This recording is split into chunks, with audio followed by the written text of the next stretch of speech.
Vous êtes bien sur Radio Off Basket, la radio qui vous parle de NBA, la radio qui vous écoute. Basketball, c'est le mieux à la radio. And it became something where it's okay. This is immediate. And the end of my career can be now. So since I was 21 years old and thinking, okay, I have to figure out what comes next, you kind of brainstorm, you ideate, but you never really execute anything. And when the injury happened, it was like, okay, no, I need to start building now, right? And that's when the turning point was for me. When I'm sitting there and I have the Achilles injury, it's one thing to sit there and try to block out the frustrations of being injured, because you're constantly tugging with that, right? As opposed to simply replacing that with a new challenge, right? Something that gets you excited. So now you're not focused on not being depressed. You're focused on the excitement of building something new. And so it was extremely exciting, man, having to figure something out and build it from the ground up. Vous êtes bien sur Radio Off Basket, la radio qui vous parle de NBA, la radio qui vous écoute. Basketball, c'est le mieux à la radio. This venture capital firm are a lot to take on other. Vous êtes bien sur Radio Off Basket, la radio qui vous parle de NBA, la radio qui vous écoute. Basketball, c'est le mieux à la radio. Vous êtes bien sur Radio Off Basket, la radio qui vous parle de NBA, la radio qui vous écoute. Basketball, c'est le mieux à la radio.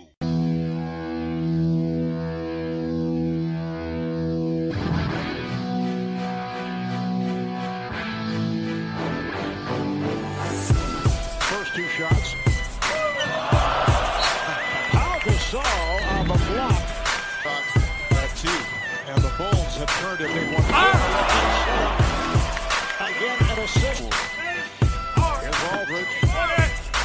Rebounded by Curry. Oh, beautiful pass for Harden. Gasol's had another terrific season for the Memphis Grizzlies. Going all the way. With a torn thumb ligament, but he came right back, and here he is in the All-Star game. LeBron Kmart a couple of years ago here against the Knicks as James lines it up for three and does it again. Toss it on the hop. Curry wide open for three. Yes. He can knock that one. That's another Laker said. Maybe the best ball handler in the league as you've seen. Russell Westbrook stolen away by Curry. What a move on that pass from Curry. You have to move out the guard's way. This is a game for guards. Catch and shoot by Porter. And he's 91% at the foul at his quarters to the other side. Wade and has those staggering numbers. Oh, the tip is missed by Lillard, kept alive by Westbrook, who hammers it home. Lamar, fear it to the heart. It's something he when the guy misses, he loses the crowd. Oh, the reverse. Westbrook did the rest. Aldridge slips it over to Teague and he lays it home.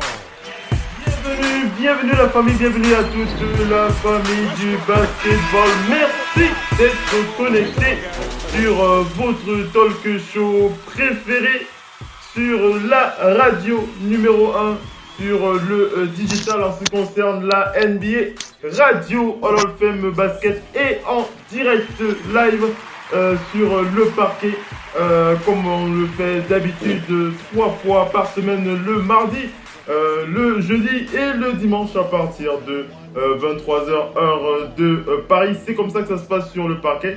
Et bien entendu, vous avez reconnu ma voix pour ceux qui suivent les talk shows depuis un certain temps, puisque c'est bien moi, Oncle Phil, NBA sur les parquets de la radio, pour vous animer cette belle soirée de Big NBA Show, une émission spéciale ici. Alors on va une émission aux couleurs de l'Argentine.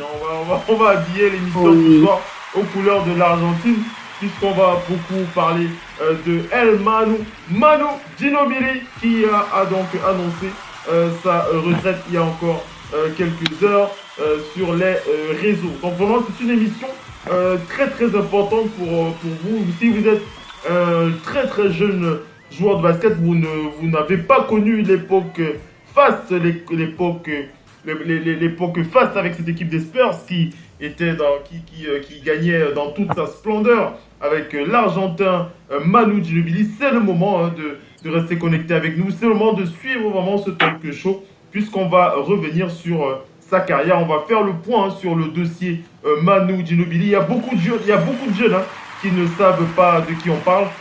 Bien entendu, on va attaquer aussi les anecdotes concernant sa carrière, les anecdotes concernant toutes ces petites histoires qui ont ponctué la carrière de cette carrière génialissime comme on en voit très très peu dans l'histoire de la NBA. Donc vraiment, si El Manu ne fait pas partie de ces joueurs que... Bon, si vous êtes plus... c'est vrai que lorsqu'on parle de fans de sport, lorsqu'on tape dans le top, on va citer MJ, on va citer Kobe, on va citer LeBron James, mais il y a des joueurs comme El Manu, des joueurs comme Manu Ginobili, des joueurs qu'on ne refait plus, qu'on ne retrouve plus, des joueurs exceptionnels en ce qui concerne le basket pur. C'est vraiment une légende dont on va parler ce soir. Mais avant, on va enchaîner avec les présentations. On va commencer par présenter. On va aller du côté de Paris pour accueillir Missy qui a une ce soir. Bienvenue Missy dans cette émission spéciale pour Manu Ginobili. Oui, je suis vraiment très ému. Ouais. Parce que Manu Ginobili est l'une des raisons pour lesquelles on parle aussi bien du basket. Ouais. Parce que on parle toujours d'exploit, mais l'exploit est toujours galvaudé parce que le terme d'exploit, c'est quelque chose d'exceptionnel. Ouais. Et en 2004, avec Manu Ginobili dans toute sa splendeur et cette équipe d'Argentine, on a vu quelque chose qu'il n'y a pas beaucoup de gens qui ont vu. Ouais. C'est cette victoire au JO. Ils battent les États-Unis. Ils les ont pas battus en finale, donc ils les battent en demi-finale et remportent finalement facilement la finale face à l'Italie. Ouais. On reviendra dessus puisqu'on va refaire son histoire un petit peu. Voilà, donc et sinon, c'est ce fameux trio formé avec Parker. Avec Tony Parker et Tim Duncan. On reviendra dessus, je te coupe pas, on va revenir dessus. Tu auras largement le temps de parler. Vas-y, qu'est-ce que tu veux encore dire? C'est d'ailleurs le trio le plus prolifique de la NBA, en termes de match. Très de légende. On reviendra de long en large là-dessus avec toi ici. On va continuer avec les présentations. Ouais. Continuer les présentations, on va aller du côté d'Angers pour accueillir le doc qui est avec l'histoire. Bienvenue le doc ONP. Oui, bonsoir tout le monde. Oui, bonsoir. Comment ça va le doc ce mardi soir? Oui, ça peut aller, un petit peu fatigué. On se dit c'est la reprise, donc ça tire un peu physiquement, mais on est là. On est là. Qu'est-ce que tu voulais dire, Missy? Non, je dis le doc va bien nous parler de Manu Ginobili parce que le doc c'est un vrai gangster de basket. C'est une bibliothèque, le doc. Ouais. Alors, avant d'enchaîner, je voudrais juste préciser qu'on va attaquer les big up tout à l'heure. Mais comme vous l'aviez constaté jeudi dernier dans NBA No Limit, j'avais demandé à ce que vous enchaîniez le début de l'émission avec une pensée pour un joueur NBA comme ça, à chaud, comme ça. On va continuer dans cet exercice, mais on va un peu l'habiller avec... alors, la question que je vais vous poser là seulement pour ce soir, je vais vous demander quel maillot vous allez porter pendant l'émission. Voilà, on va se faire un peu... quel maillot vous allez porter, ça vous permet de parler un peu d'un joueur auquel vous pensez comme ça, à chaud. Voilà un petit exercice comme ça qui va être assez passionnant. Bien entendu, ne portez pas le maillot de Manu Ginobili. On porte tous un peu, on garde tous un peu le maillot. On a un double maillot. Voilà, on a un double maillot. On a le maillot de Manu aussi ce soir qu'on va aussi garder de très très proche de notre cœur.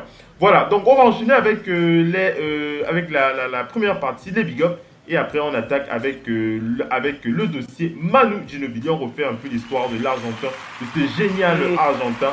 Et après, on terminera l'émission. Voilà, et on terminera l'émission avec la troisième partie. Ce sont les news et encore les news, puisqu'il y a toujours à dire sur la NBA. Et voilà, on va enchaîner Restez bien connectés. À tout de suite. His quarters to the other side. Wade and has those staggering numbers. Oh, the tip is missed by Lillard, kept alive by Westbrook, who hammers it home.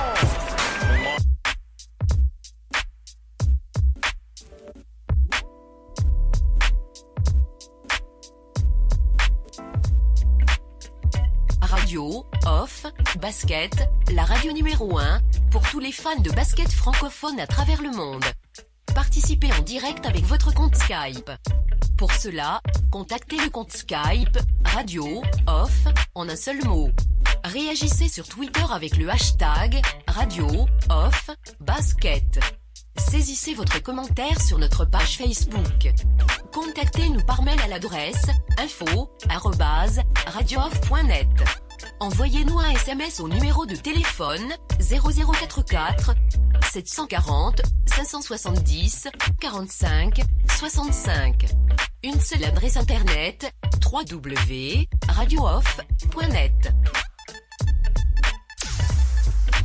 Vous êtes bien sur Radio Off Parquet, la radio qui vous parle de NBA, la radio qui vous écoute. Basketball, c'est mieux à la radio. Jusqu'où ça va aller? Jusqu'où ça va aller, bordel de merde? Vous allez me dire? C'est la première fois que je vois une équipe aussi nulle s'asseoir dans ses vestiaires. Bande de fils de pute! Ces vestiaires, vous ne les méritez pas! Vu la façon dont vous jouez, ces vestiaires, vous ne les méritez pas! Oui, à quoi vous portez la tenue de votre club? Vous feriez mieux de jouer à poil! Putain de merde! C'est toujours pareil, à chaque début de match, j'ai envie de germer. Je peux plus supporter de vous voir jouer, je peux plus! C'est simple, il n'y en a pas un seul ici, pas un seul qui sait comment on gagne! On s'est fait rétamer les 4 derniers matchs. Et maintenant, il y en a marre! Si vous persistez à jouer comme vous jouez, on va encore l'avoir dans le cul ce soir! Ça me déprime tellement que je veux même pas en parler. J'en ai marre de me battre contre vous, bordel!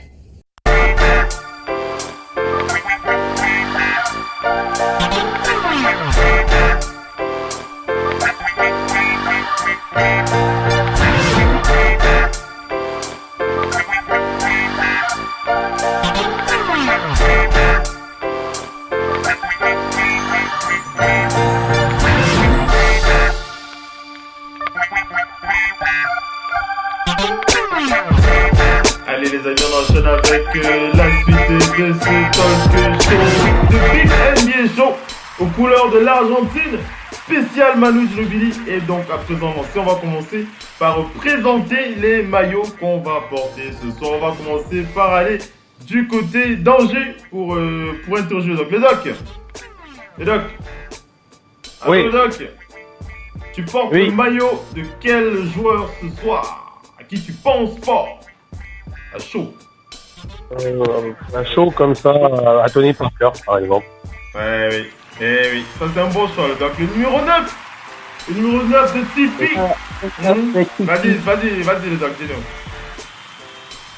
Non, parce que il reste que lui de ce trio. On a appelé Big Three par la force des choses. À la base, ils sont pas venus choisis. Ils ont forcé les gens à les respecter, à les appeler Big Three. Hein. Ouais. Non, à la base, individuellement, il n'y a que Tim Duncan qui lui-même, lors de la draft, il y avait des promesses, mais on s'attendait pas à cela. Ouais. Mais avec les deux autres, ils n'ont jamais été big, ils ne sont pas venus en tant que big. Hein. Ils ont forcé le respect. Et c'est le dernier des Mohicans. Eh oui. Tony Parker, donc je porte son maillot, voir ce que ça donne. Le numéro 9, yes. Ouais, ce qu'il faut dire, c'est vrai qu'il le dit comme ça, qu'ils ont forcé les gens. Ça, c'est quelque chose que les jeunes joueurs doivent s'inspirer de ça. Parce que si vous ne croyez pas en vous-même, jamais quelqu'un croira en vous. Et jamais vous n'irez loin. Et les deux, la Ginobili avec Duncan, ils sont allés loin parce qu'au bout d'un moment dans le jeu, ils se trouvaient facilement, ils se sont fait confiance. Chacun venait au terrain en se disant, je vais venir faire mon boulot.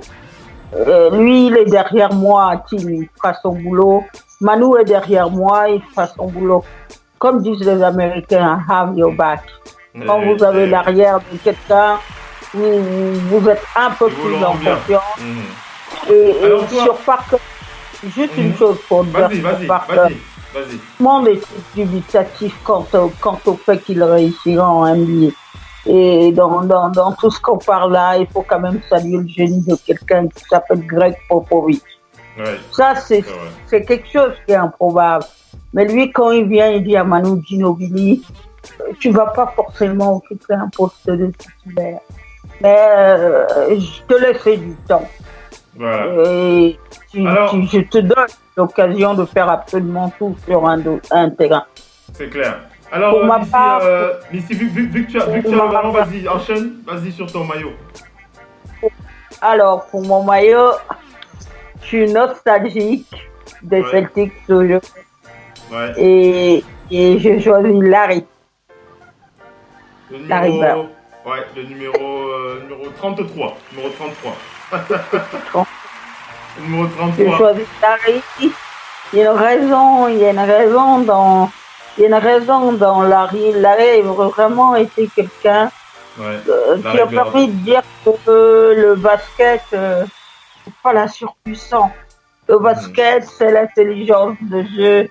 C'est quand vous êtes face à Magic Johnson, vous ne tremblez pas parce que vous savez que vous pouvez jouer à 1 contre 1 avec lui. Vous serez peut-être gagnant. C'est pas quelqu'un qui va vous impressionner. Pourquoi je choisis lui? Parce que par rapport à Magic Johnson, c'est la plus grande rivalité du sport que j'ai jamais vue. Et donc, pour voir une telle rivalité du sport, c'est juste hallucinant. On peut pas. C'est quelque chose que. Il y a une vidéo qui circule sur Internet qui est bien. C'est des enfants africains qui reproduisent un match des Celtics et des Lakers. Ouais. D'accord. Ça, c'est super. Allez, on passe à mon tour. Hein. On passe à mon tour. Il faut quand même que je vous présente aussi le maillot que je veux porter. Hein. Oui, normal. Alors, pour ce soir, tu m'entends? Tu m'écoutes, le doc? Le doc? Est-ce qu'il m'entend, le doc? Il doit t'entendre, il a dit juste... Le doc, tu es là? Il doit m'entendre. Hein. Bon, de toute façon, je vais enchaîner. Tu réagis? Oui, il est là, il est toujours là, le doc. Oui, il est là. Alors, le maillot que moi je vais porter ce soir, c'est un maillot des Spurs aussi, mais c'est le numéro 5, le maillot de Robert Horry. Robert Horry, vous vous souvenez très bien de ce joueur. Robert Horry a la malice, lorsqu'on parle de Robert Horry, on pense à la malice, on n'oublie pas ce joueur qui est quand même détenteur de 7 titres de champion NBA, mesdames et messieurs. 2 titres avec les Rockets de Houston, 3 titres avec les Lakers de Los Angeles et les 2 derniers avec les Spurs de San Antonio. On n'oublie pas de préciser quand même que Robert Horry est quand même le 2e joueur de l'histoire de la NBA avec John Salley à avoir remporté un titre avec 3 franchises différentes. Ce n'est pas donné à tout le monde. On rappelle aussi qu'il détient quand même l'un des records tentés en finale NBA, près de 53 tirs réussis durant sa carrière en finale NBA. Robert Horry, la malice, Missy qui a rigolé lorsque j'ai parlé de Robert Horry. Robert Horry, la malice. Non, hein? Mais il faut, on ne dit pas vous n'avez pas tous ces titres simplement comme ça. Vous avez tous ces titres parce que vous êtes un bon coéquipier. Vous êtes un joueur que quand vous rentrez sur le terrain, on regarde votre nombre de minutes, même s'il est peu, vous ferez toujours une action qui va faire que voilà. Oui. C'est ça. Les titres, je le dis comme je le pense, les titres ne se gagnent pas sur les Durant et véritablement sur les Durant et autres Michael Jordan. Vous savez que eux, ils vont faire tel nombre de points. Ils peuvent par moment tutoyer les sommets. Mais quand il vous manque 1 ou 2 points, vous êtes content que c'est le coéquipier qui est au bout du banc, qui fait l'action qui sauve, l'action qui vous a fait gagner un titre. Voilà. Oui, c'est comme ça que ça se passe. Alors, on va enchaîner avec les big ups. Il est pas mal, non, ce petit exercice ici avec les maillots qu'on porte. C'est pas mal, non? T'aimes bien, hein?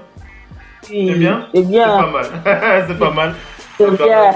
C'est bien de temps qu'on est On est sur deux époques vraiment différentes. Deux époques différentes et ça permet aussi aux jeunes de suivre, voilà, avec ces numéros. Oui. On va continuer avec cet exercice dans toutes les émissions. On va garder cette petite tradition. J'apprécie. Justement, quand on parle de Larry Bird, c'est justement la Dimitri avec McCall et Paris. Quand on parle des gens qui ont eu. D'ailleurs, c'était eux les détenteurs du précédent record du nombre de victoires. Donc, qui est parti dessus. Allez, j'enchaîne avec les big up dans cette partie dans le tuto NBA Show. On va envoyer un big up, une pensée à Donatas Moutier-Junas. Donatas Moutier-Junas qui célèbre l'anniversaire de son premier fiston, de son premier fils. Aujourd'hui, donc, joyeux anniversaire au fiston de Donatas Moutier-Junas. On va enchaîner, on va penser aussi à Enes Kanter du côté des Knicks de New York. Enes Kanter qui s'est pris en photo après un workout avec un ex-joueur de la NBA, quelqu'un qui a aussi brillé en son temps. Il s'agit de Emeka Okafor, Enes Kanter qui a bossé avec Emeka Okafor il y a encore quelques heures. C'était assez sympa à voir pour ceux qui viennent du rock. Le rock, Emeka Okafor qui a évolué aux Hornets de Charlotte et dans beaucoup d'autres équipes aussi. Oui, d'ailleurs, Emeka... Je me souviens plus quand il était quand même aux Hornets. Pardon, il n'est pas aux Hornets, aux Charlotte Bobcats. C'était les Bobcats de Charlotte Bobcats. Ouais, c'était les Bobcats. Mais Emeka Okafor, là, il faisait partie justement de cette équipe de 2004, je crois. Il était dedans. Il était chez les Spurs en 2004, il faut qu'on regarde encore. Il était... Non, je disais l'équipe de 2004 par rapport aux JO. Ah, les JO, Team USA. Oui, Team USA 2004. Ouais. La fameuse Team USA qui perd contre l'Argentine, justement. Il était dedans. Effectivement. Donc voilà, Enes Kanter qui nous envoie ce petit big up à lui avec Emeka Okafor. Ils ont bossé tout à l'heure lors d'un workout. Il a posté la photo et on va rester avec Enes Kanter puisqu'il fait partie de l'édition du mois d'août. C'est l'édition qui est sortie le 25 août, donc il y a encore quelques jours. L'édition du journal L'Équipe, voilà, ce média français très très connu. Qui a donc décidé de mettre Enes Kanter en page de couverture de son journal, le journal Équipe. Si vous ne l'avez pas encore acheté et que vous êtes un fan de l'équipe, pourquoi pas. Il est sorti le 25 août, il y a quelques jours, avec Enes Kanter en couverture. C'est le joueur lui-même qui a posté la photo de cette page de couverture sur son compte Twitter. On va terminer cette partie big up à Asia Thomas. Vous le savez, pour tous parents que vous êtes comme nous aussi, c'est la rentrée. Et Asia Thomas qui a donc filmé, qui a posté des photos de son fiston qui effectuait son premier jour d'école. Aujourd'hui, il a posté des photos de son fiston avec son cartable et sa petite ardoise où il était écrit « The first day class ever ». Pour le fils d'Asia Thomas, on lui envoie un gros big up. Asia Thomas qui va enchaîner bientôt d'ici quelques semaines avec les Nuggets de Denver. Vas-y, Missy. Oui, c'est une bonne chose pour lui après ce qu'il a vécu. Devant 17 millions, devant 17 000 personnes dans une salle au TD Garden. Et devant des millions et des millions de personnes à la télé, perdre sa sœur, et être dans cet état-là, continuer à jouer quand même au playoff. Il a vécu un moment qu'on ne souhaiterait à personne. Voir mourir l'un des êtres les plus chers dans une voiture et se dire ma sœur est peut-être plus là, mais mes enfants sont là, eux aussi. Donc, c'est compliqué. C'est vrai que c'est compliqué. C'est vraiment compliqué. Donc voilà, on va enchaîner avec... Alors, juste une chose. Vas-y. Moi, j'ai un petit big up, c'est pour Stephen Curry. Oui. Un big up, voilà, pour sa tribune, qu'il a fait dans le trip player. Ouais. Il revient sur l'égalité des hommes et femmes, je crois. Sur l'égalité hommes-femmes. C'est important que les sportifs, les plus importants et les plus riches s'emparent de ça. Parce qu'aujourd'hui, les filles de la WNBA sont quand même pas très bien traitées. Ils sont pas d'avions privés. c'est des vols qui prennent. Donc, il y avait cette histoire des S de Las Vegas qui avaient refusé de faire 25 heures pour aller jouer. Il y a encore cette question salariale où les filles touchent 20% des revenus de la WNBA quand les garçons sont presque à 50%. Alors, il y a à comprendre que il se mêle aussi de ces questions. Il a 2 filles et sa fille joue un peu au basket. Bon, il a un peu expliqué dans toute cette tribune. Il parle des femmes de sa vie, son épouse, sa mère, des gens qui l'ont toujours été toujours bienveillants et qui l'ont amené au niveau où il est. C'est important que ce soit dit. Ça prend encore poids quand c'est dit par quelqu'un comme lui. C'est une belle pensée pour Stephen Curry ce soir. On va enchaîner avec la deuxième partie de cette émission. On va attaquer le dossier Manu Ginobili. On va refaire le point sur la carrière de cet extraordinaire joueur, cette légende, une véritable légende du jeu, une véritable légende non seulement du basket, non seulement de l'NBA, mais aussi sur le plan international. Manu Ginobili, c'est vraiment quelqu'un de très très spécial. On va donc évoquer son histoire avec Missy. On va revenir sur son histoire avec Missy et le Doc NP dans quelques instants. Restez bien connectés.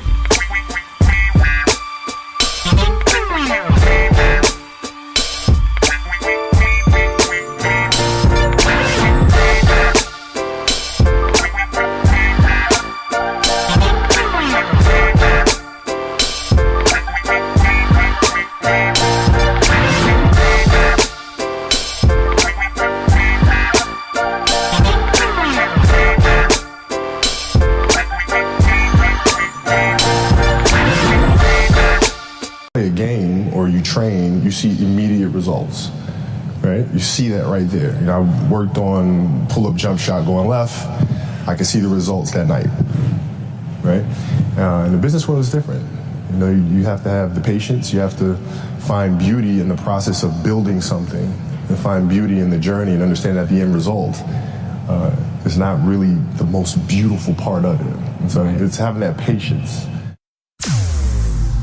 Vous êtes bien sur Radio Hors Basket, la radio qui vous parle de NBA, la radio qui vous écoute. Basketball, c'est le mieux à la radio.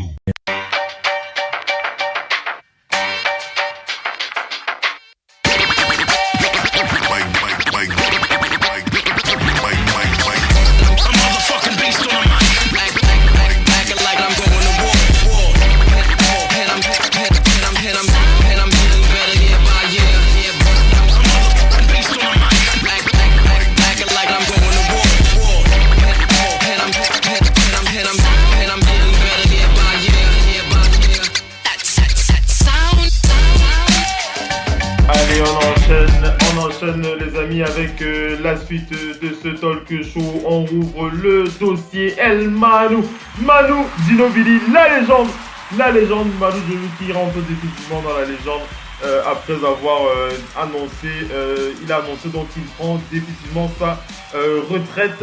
On va revenir donc sur sa vie, sur sa carrière et on va commencer déjà parler par quelques petites des éléments concernant sa vie que très peu de gens connaissent, sauf si vous êtes un fan.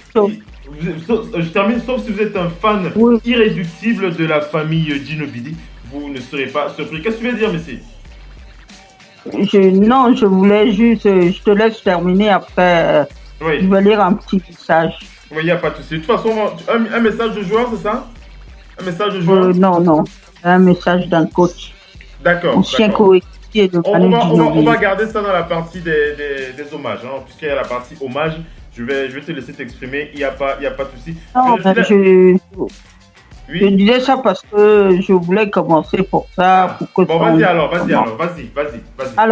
fais-toi plaisir. C'est Manu Purjus, 41 ans, 16 points. Panier décisif à 3 points. Avait-il analysé en avril dernier? C'est Manu. Je sais qu'il est vieux, car j'ai été son coéquipier. Je suis un vieux crouton. Donc si j'ai joué avec lui, c'est qu'il doit être vieux. Et ça vient de Steve Kerr. Voilà, donc très beau. Beaucoup. C'est très beau. À la part de Steve Kerr. C'est très beau, très beau. Donc voilà, on enchaîne. De toute façon, on va continuer à lire des hommages. Oui, on va en lire. El Manu, il y en a tellement, ça pleut, ça tombe de partout là sur les réseaux. Ça ne s'arrête pas. Voilà, ça ne s'arrête pas, on va le partager avec vous. Commençons d'abord par s'intéresser quand même à la vie personnelle du joueur de cette légende, Manu Ginóbili. Pour ceux qui ne le sauraient pas, bon, vous le savez, Manu Ginóbili est donc argentin, ça vous le savez, vous l'avez compris. Mais Manu Ginóbili, on rappelle quand même qu'il est issu quand même d'une famille de basketteurs. Dans sa famille, ils ont tous, pratiquement tous ont joué au basket. Son frère aîné, Leandro Ginóbili, qui a pris sa retraite en 2003, avait joué 7 ans dans la Ligue argentine de basket, tandis que son autre frère, Sebastián Ginóbili, a lui joué dans la Ligue argentine et il a aussi joué en Espagne. Quant à leur père qui s'appelle Jorge Ginóbili, il était entraîneur en Espagne dans le club Bahia Blanca. Donc c'est vraiment quelqu'un qui est tombé, on va dire ça comme ça, un peu comme quand on le dit pour ce qui est de Astérix ou Obélix. Lorsqu'on parle d'Obélix, on dit qu'il est tombé dans la potion magique étant tout petit. Pour Manu Ginóbili, on peut le dire, c'était à peu près la même chose puisqu'il était entouré vraiment d'une famille dédiée à ce sport, dédiée au basket. Et on n'oublie pas de préciser que Manu Ginóbili a aussi des origines italiennes, hein, pour ceux qui ne le sauraient pas. Il a des origines italiennes. On rappelle qu'il a passé le début de sa carrière en Argentine et ensuite en Italie avant d'arriver aux États-Unis. D'abord, on rappelle donc, je précise juste que lorsqu'il a commencé sa carrière en Argentine, il a bien entendu cumulé quelques titres individuels et aussi quelques titres de champion. On rappelle que lorsqu'il était en Italie, il a été 2 fois meilleur joueur de la Liga. Dans ses débuts, il a été 2 fois meilleur joueur de la Liga en Italie et il avait réalisé le triplé championnat, coupe et Euroleague. C'était déjà en 2001.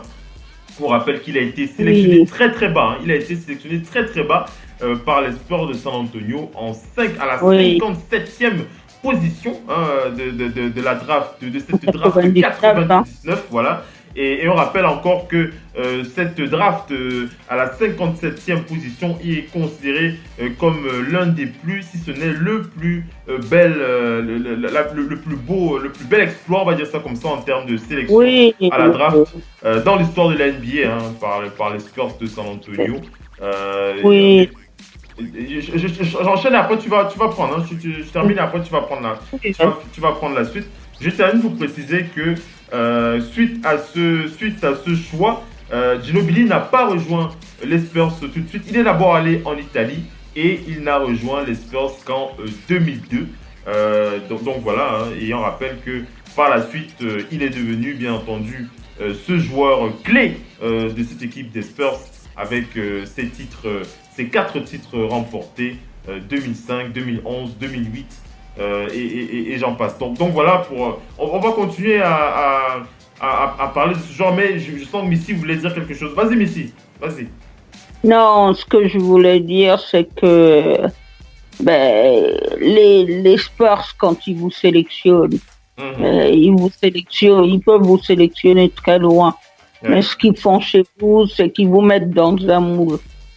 Il y a beaucoup de clubs où vous ne serez jamais mis dans un moule. Vous êtes mis dans un système, vous arrivez dans une équipe où l'excellence est de mise, vous êtes obligé de vous mettre dans le tempo. Ouais. La vie n'est pas facile, il y a beaucoup d'appelés, peu d'élus. Donc, c'est pas parce que vous êtes appelé comme lui en 57e position, ni comme Isaiah Thomas en 60e position que vous ne réussissez pas. Il faut vous dire, tout le monde peut connaître un mauvais démarrage. Mais si vous avez la chance d'entrer dans cette ligue, ne profitez pas pour vous endormir. le 3/4 des géants s'endorment. Ouais. Alors je voulais préciser.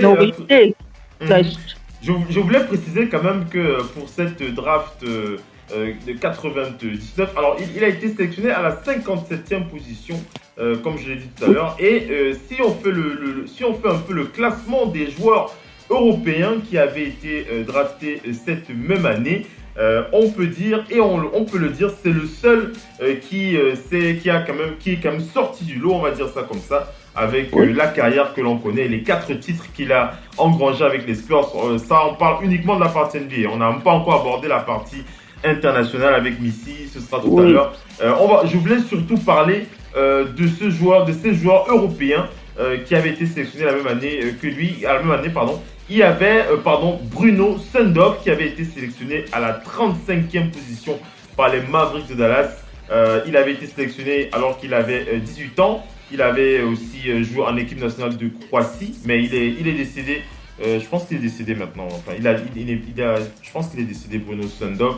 Ensuite, il y avait Vladimir Stepania, le Slovène Vladimir Stepania, qui avait été sélectionné à la 27e position par les Supersonics de Seattle. Il avait Vladimir qui, lui, a ensuite rejoint la Slovénie, avec qui il a remporté 3 titres avec le club KK Olimpija. Ensuite, il y avait Mirsad Turkan qui avait été sélectionné à la 18e position par les Rockets. Oui. Il avait remporté 3 titres nationaux avec la Turquie. Il jouait dans le club Anadolu Efes. Et 2 autres joueurs européens, dont un que vous connaissez très bien. Celui qui vient d'abord, c'est le 17e choix de cette draft 99, c'était Racho Nesterovic, qui était dans la formation de départ. Il jouait du côté de la Bologne, Il a remporté l'Euroleague en 98, quelques mois plus tôt. Et le 9e choix de cette draft par les Bucks de Milwaukee. Une acclamation pour Dirk Nowitzki, tout simplement, Dirk Nowitzki, qui avait été sélectionné au 9e choix par les Bucks de Milwaukee avant d'être échangé aux Mavericks de Dallas. Voilà. Donc ça vous marque quand même une carrière. Vas-y, Missy, qu'est-ce que tu voulais dire? Oui, c'est tout simplement, aujourd'hui, on peut bien se le dire, c'est tout simplement le meilleur joueur européen. Ouais, et pareil pour Dirk Nowitzki, il ne jouait pas en première division allemande. Il est en 2e division allemande. Mais sauf qu'il a fait progresser son jeu. Un peu comme Manu Ginobili, ils ont eu ces gestes qui vous font marquer les points très naturellement. Ouais. Joueur de basket est quelqu'un qui ne force rien. Les tirs viennent à vous. Quand Manu Ginobili est bien positionné, vous lui donnez le 3 points en fin de match, il tombe dedans. Il le met dedans. Et il faut dire quand même rappeler que les Spurs avaient quand même le nez assez fin à cette période 98-99. Ils avaient le nez quand même assez, parce qu'on rappelle que lors de ce draft, il était encore mineur. Ginobili, lorsqu'il était encore du côté de Viola Reggio, c'était en Italie, et il avait été le leader de son équipe puisqu'il avait aidé sa team à atteindre la 2e place du championnat italien. C'était en 2e division lorsque les Spurs ont détecté le talent de ce très jeune joueur, mais déjà pétri de maturité, on va dire ça comme ça. Les Spurs qui ont été vraiment les premiers à se rendre compte que Manu Ginobili avait vraiment quelque chose de particulier, et ils ne l'ont plus lâché après. Mais vas-y. Oui, mais c'est quand on parle de ça. C'est d'ailleurs pour ça que la NBA sera là, toujours là. Parce que la NBA a cette capacité à chercher les meilleurs partout. Là maintenant, ils sont venus avec les juniors NBA Games. Ça aurait être comme Manu Ginobili aurait très bien pu figurer dans des choses comme les juniors NBA, les Basket Without Borders, toutes ces choses-là que la NBA met en place. C'est une ligue qui fait en même temps de la détection, trouver les meilleurs. Parce que vous ne pouvez pas être une ligue fermée entre Américains comme elle l'a été par le passé. Rendez-vous compte quand les premiers étrangers débarquaient dans la Ligue. En 84, et Olajuwon, c'était des exceptions. On pensait même pas qu'il allait débarquer toute une vague. Et puis les joueurs sont venus de l'Europe, de l'Argentine, du Brésil, d'un peu partout. Et la Ligue aujourd'hui, elle vit parce que c'est pas parce que vous êtes américain que vous sortez d'une université que vous aurez votre place à la NBA. Vous êtes en concurrence avec les Ginobili, autres Argentins, les Européens, les Brésiliens, tout le monde est dedans. Parce qu'en fait, la NBA donne sa chance à ceux qui ont le potentiel. Et ça, on le voit, c'est uniquement ça qui doit guider les sports. Ouais, oui. Et voilà. Voilà. Donc voilà, je suis encore dans ces origines, l'origine de ce joueur El Manu. Donc je l'ai dit tout à l'heure, il a démarré sa carrière en Argentine. Alors j'ai pas précisé le club, je voulais le préciser, pardon. C'était dans le club Andino Sport Club. C'était lors de la saison 95-96 lorsqu'il est détecté. Ensuite, il a été donc transféré en seconde division chez les Bahia Bianca la saison suivante. Donc, il joue pour sa ville natale jusqu'à ce que le championnat italien l'attire définitivement. C'était en 98 et il rejoint le club de Viola Reggio de Calabre. Où il joue dans ce club pendant la saison 98-99 et 99-2000. On rappelle que les Spurs avaient déjà mis le pied sur le destin de Manu en 99. Puis il a été transféré à Virtus Bologne où il a remporté le titre italien, c'était en 2001. Il avait aussi remporté la même année la Coupe d'Italie et il avait aussi remporté la Coupe d'Italie en 2002 et il avait remporté le titre, la Coupe d'Italie et l'Euroleague, c'était en 2001. Puis en 2002, il avait remporté la Coupe, il avait été élu MVP de ce tournoi. Il avait participé au All-Star Game italien 3 fois durant. Donc voilà. Donc on rappelle quand même qu'avant que les Spurs ne sélectionnent, avant qu'ils ne rejoignent les Spurs pour définitivement Manu, il était déjà ce joueur avec cette maturité qu'on a découvert nous par la suite, puisque je prends mon exemple particulier. Moi, je ne savais pas qu'il était. Enfin, je ne savais. Aujourd'hui, je le sais. Je l'ai su par la suite. Mais à l'époque, lorsque Manu a rejoint les Spurs, c'est vrai que nous, on n'est pas des scouts. On peut pas tout savoir. On peut pas savoir qu'un joueur, lorsqu'il est sélectionné, c'est pas pour rien. Vas-y, Missy, rapidement. Après, on va passer à la seconde partie. Ce qu'il y a, c'est que la NBA a beaucoup de moyens. Ces franchises sont extrêmement riches. Et ce qu'on peut dire, ce qu'il faut dire même, c'est que quand vous venez d'une famille de sportifs, vous avez beaucoup plus de chances de réussir parce que vous voyez vos frères et sœurs et vous voyez surtout pour lui, dans son cas, ses frères. Vous essayez d'éviter les erreurs qu'eux, ils peuvent commettre. Et puis, lui, c'est toujours le petit dernier. Dans les fratries, il y a toujours quelqu'un qui a plus de talent que les autres. D'ailleurs, les frères de Tony Parker, par exemple, étaient eux aussi basketteurs. Et ils expliquent très bien que c'était la personne la plus assidue. C'était celui qui était meilleur que nous autres. Et Manu, qui était dans cette optique. Il avait cette grosse maturité. Allez, on va enchaîner. On va enchaîner avec cette histoire, avec cette petite biographie El Manu Ginobili. On revient dans quelques instants. On va attaquer avec la deuxième partie de l'émission. Avec Manu, Missy et le Doc NP. On va vérifier la liaison avec le Doc. D'ailleurs, ça fait un moment qu'on ne l'entend pas. A tout de suite, les amis.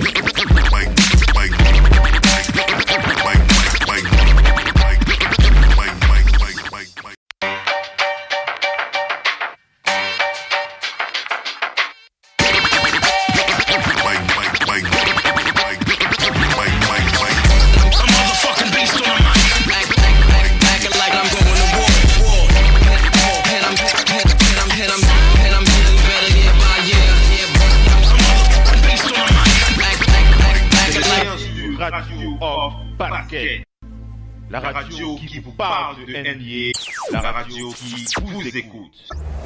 Basketball, c'est mieux à la radio.